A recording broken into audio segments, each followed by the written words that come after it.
Bank খাতে লুটপাট, দখল, অনৈতিক সুবিধা ও নানা অনিয়মের সহযোগিতা করায় বাংলাদেশ ব্যাংকের গভর্নর, ডেপুটি গভর্নর ও উপদেষ্টাদের বিতাড়িত করেছেন সাধারণ ব্যাংকাররা।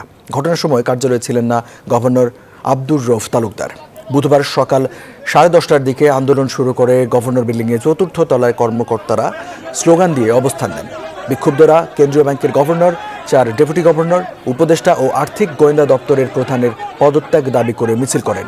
এক পর্যায়ে তারা কেন্দ্রীয় ব্যাংকের মূল ভবনে অবস্থিত গভর্নরের ফ্লোরে ঢুকে পড়েন এবং একজন ডেপুটি গভর্নরকে সাদা কাগজে সই করতে বাধ্য করেন।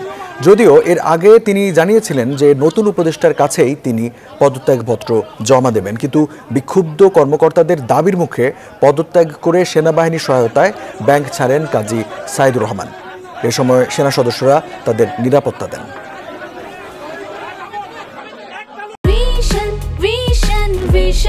100% কপার কন্ডেন্সারে তৈরি ভিশন ফ্রিজ, তাই গুণে মানে অটুট থাকে বছরের পর বছর।